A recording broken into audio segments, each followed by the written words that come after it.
예레미야 24번째 시간입니다. 오늘 말씀은 예레미야 37장 1절부터 38장 28절 말씀까지입니다. 38장 2절부터 4절 말씀을 합독하고 예레미야 37장과 38장을 보도록 하겠습니다. 자, 그러면 예레미야 38장 2절부터 4절 말씀을 한 목소리로 합독하도록 하겠습니다. 여호와께서 이와 같이 말씀하시되 이 성에 머무는 자는 칼과 기근과 전염병에 죽으리라. 그러나 갈대아인에게 항복하는 자는 살리니 그는 노량물을 얻음같이 자기의 목숨을 건지리라. 여호와께서 이와 같이 말씀하시니라. 이 성이 반드시 바벨론의 왕의 군대의 손에 넘어가리니 그가 차지하리라 하셨다 하는지라. 이에 그 고관들이 왕께 아뢰되 이 사람이 백성의 평안을 구하지 아니하고 재난을 구하오니 청하건대 이 사람을 죽이소서. 그가 이같이 말하여 이 성에 남은 군사의 손과 모든 백성의 손을 약하게 하나이다. 주여. 자, 예레미야 37장, 38장을 보고 있습니다. 예루살렘 함락 직전의 때로 다시 이제 돌아왔고요. 유다의 구원 요청을 받은 애굽 군대가 좀 진격을 했어요. 그렇기 때문에 예루살렘을 포위하고 예루살렘을 공격하려던 바벨론 군대가 잠시 좀 물러간, 그래서 그 포위가 풀려진 때인데요. 이때가 BC 587년을 전후한 때입니다. 이때 예레미야가 이 시드기야 왕을 만나고 또 이제 고관들로 하여금 사형 선고를 받게 되는, 그래서 그때 이제 예언하고 있었던 주요 사건들입니다. 그래서 항상 이 지금 요 부분은 정기 병행 예언이라고 하는데 바로 이 여러 사역 사건들과 예언들이 같이 이렇게 어우러져 있다고 보시면 됩니다. 자, 그래서 37장, 38장은 총 4부분으로 나누어 볼 수 있습니다. 첫 번째 부분은 37장 1절부터 11절입니다. 예루살렘을 포위한 바벨론 군대가 일시적으로 포위 해제를 한 상태에서 시드기야가 예레미야에게 기도 요청을 합니다. 이때쯤 예레미야는 바벨론 군대가 재공격을 할 것이고 그때 예루살렘이 함락될 것이다라고 예언을 하는 거죠. 보통 같으면 기도 부탁하면 기도하겠습니다. 하나님이 지키시길 원합니다. 이런데 뭐죠? 함락될 테니까 포기해라. 이제 이렇게 얘기했다고 보시면 되겠죠. 자, 1절, 2절입니다. 우리는 두 가지 사실을 다시 한번 알게 됩니다. 이렇게 정리하고 있습니다. 시드기야가 바벨론 왕 느부갓네살에 의해 여호야긴 왕의 뒤를 이어 유다의 왕으로 옹립된 사실입니다. 다시 말하면 이 지금 시드기야가 왕이 된 게 누구 때문이냐? 바벨론 왕 느부갓네살 왕 때문에 된 거예요. 그다음 두 번째, 그와 또 모든 유다 백성들이 이 예레미야를 통하여 하나님이 하셨던 말씀을 거부한 사실이에요. 이 두 가지 사실은 지금요, 이 바벨론으로부터 공격을 받게 되고 또 하나님의 이 진노를 받게 될 거라는 것을 지금 예고하고 있다고 보시면 되겠죠. 3절부터 5절의 내용은 이렇습니다. 시드기야 왕이 예레미야에게 사자를 보내어 유다의 구원을 위해서 하나님께 간절히 기도해 주기를 요청했어요.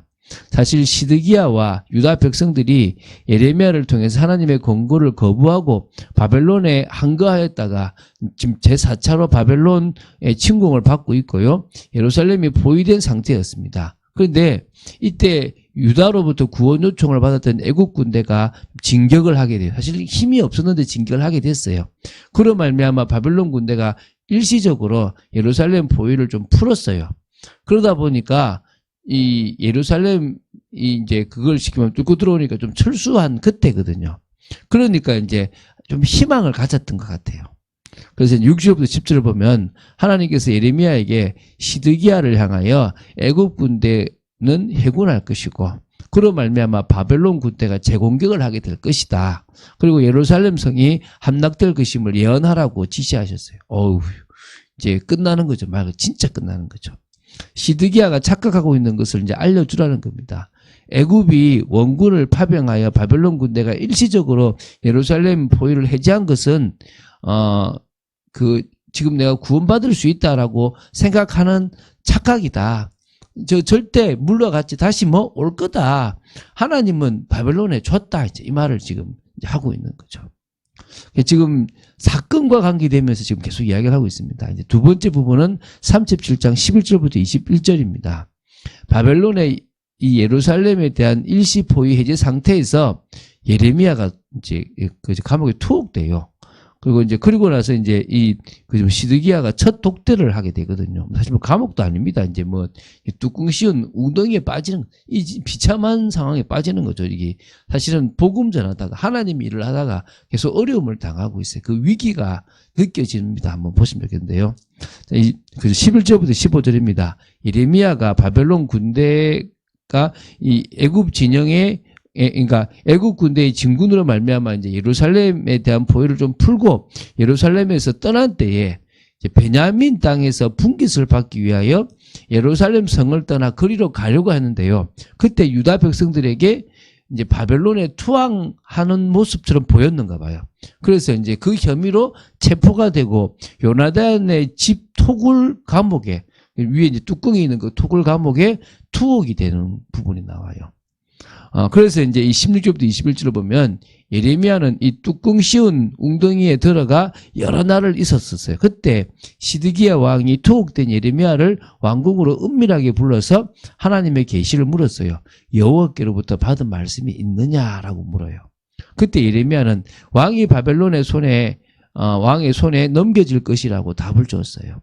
그러면서 이제 예레미야는 자신은 죄가 없다. 그러니까 자신을 서기관 요나단의 집에 다시 돌려보내지 말아달라고 요청합니다. 내가 거기 있으면 죽을 것 같다라는 거죠. 너무 두려웠던 거죠. 사역을 하고 하나님이 힘을 주시지만 그 당시 위기 상황에서는요, 예레미야도 너무 힘들었다는 겁니다. 그래서 시드기야는 예레미야의 그 청혼을 듣고 그를 시위대들에 두고 성중에 음식이 떨어질 때까지 생명 유지에 필요한 음식을 제공했다라고 나와요. 그 정도로 그래도 하나님이 이제 왕을 통해서 보호하시는 부분이 나옵니다. 이제 그러면서 이제 세 번째 부분은요, 38장 1절부터 13절입니다. 일부 유다 고관들이요, 시드기야 왕에게 예레미야를 처형해야 한다고요 주청을 드렸던 사건과 그 사건으로 이제 처형을 당하게 됐지만 그 상황 속에서 예레미야가 구출되는 그런 사건입니다. 그래서 1절부터 6절을 보면요, 바벨론의 결사항전이라는 기본 정책을 가지고 있던 유다의 실세 고관들이 자신들의 정책과 정반대인 예레미야를 처형하도록 시드기야 왕에게 주청을 했습니다. 그 이유가 유다의 실세 고관들의 정책과 정반대 예언을 했기 때문입니다. 바로 바벨론의 항복을 하라라고 촉구했고요, 예루살렘이 패망할 것이라는 것을 예언한 거죠. 그래서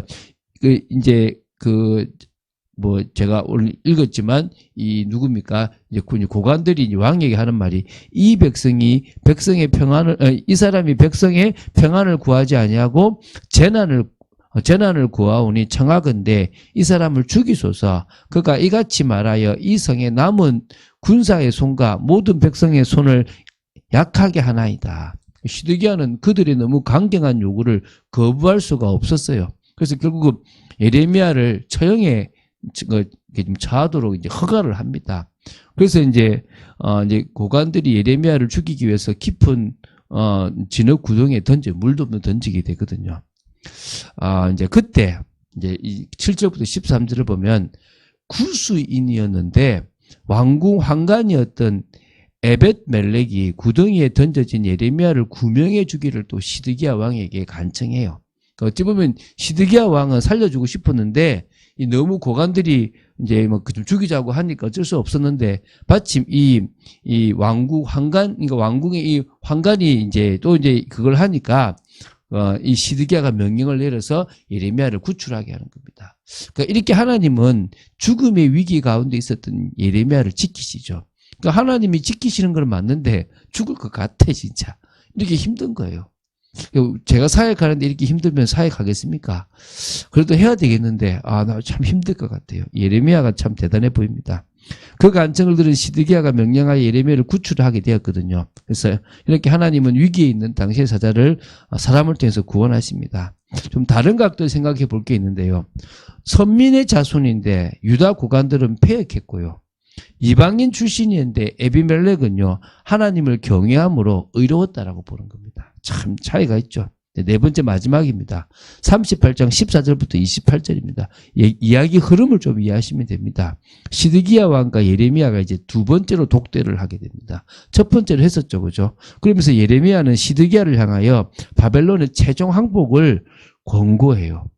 보시면 좀 이제 나옵니다. 이제 14절부터 16절 보면요. 시드기야가 예레미야를 성전 셋째 문으로 불러 두 번째로 독대하면서요. 예레미야의 신변을 보장하겠다고 약속하고 하나님의 뜻이 무엇인지 이제 물었습니다. 예레미야는 예언을 전하면서 생명의 위협을 너무나 많이 느낀다라고 얘기합니다. 그래서 계속 왕에게 물었고 왕은 내 생명을 찾는 사람들의 손에서 넘기지 않겠다라고 얘기를 합니다. 그래서 이제 예레미야가 시드기야의 물음에 답변을 합니다. 시드기야가 바벨론에 항복하느냐 하지 않느냐 여부에 따라서 시드기야 자신뿐만 아니라 예루살렘 성까지 상반된 운명을 맞이하게 될 것임을 예언했어요.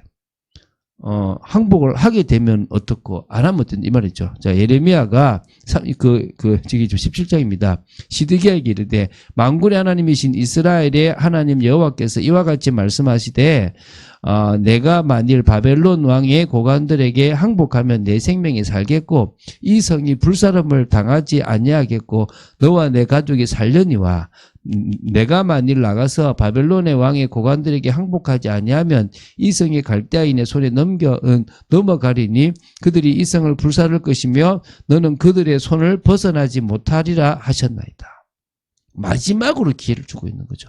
항복해라. 항복만 하면 된다. 항복할 수 없는 상황이에요. 자, 24절부터 26절 보면요. 예레미야의 답변을 들은 시드기야가 고민이 많았겠죠. 예레미야를 향하여 유다의 고관들에게는 절대 우리 둘 사이에 나눴던 대화의 내용을 발설하지 말라고 이제 엄격히 시키면 딱 금했습니다. 그래서 시드기야가 27절, 28절 보면요. 요구를 했기 때문에 예레미야가 그 요구대로 둘 사이의 대화 내용을 발설하지 않았어요. 예레미야는 예루살렘이 함락되는 날까지 왕궁 시위대 뜰에 머물러 있었다라고 나옵니다. 이제 진짜 예루살렘 성의 멸망이 임박했습니다. 이제 곧 망하는 겁니다. 이 37장, 38장을 통해서 좀 알 수 있는 것은요, 시드기야는, 이제 예루살렘을 바벨론 군대가 포위했을 때 사실 예레미야 권고를 받고 항복할 의사가 있었던 것처럼 보여요. 계속 물었던 거죠. 그런데 이 친애굽파라고 봐야 되겠죠. 고관들이 방해를 자꾸 하는 겁니다. 강하게 안 된다라고 얘기를 하다 보니까 이 유약한 시드기야 왕이 이러지도 못하고 저러지도 못했다는 겁니다.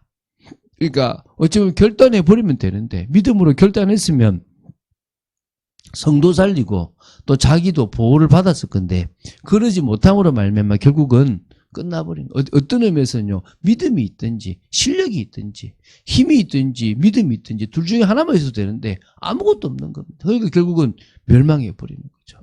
우리는요. 믿음만 가지는 것이 아니라 그 믿음에 맞는 뭐요? 진짜 순종.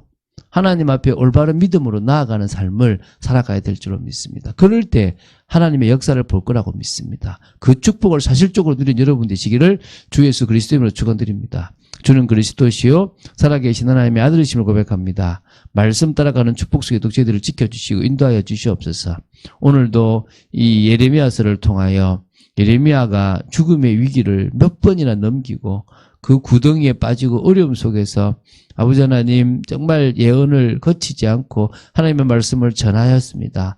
죽을 것 같아서 왕에게 간청하는 모습들도 봤습니다. 아버지 하나님 저도 또 우리 모든 성도들이 하나님 앞에 믿음으로 하나님의 뜻에 순종하고 나아가는 삶을 살게 하여 주시고 그래서 정말 하나님의 역사를 보는 귀한 저희들 되도록 지켜주시옵소서. 주 예수 그리스도 이름으로 기도드립니다. 아멘.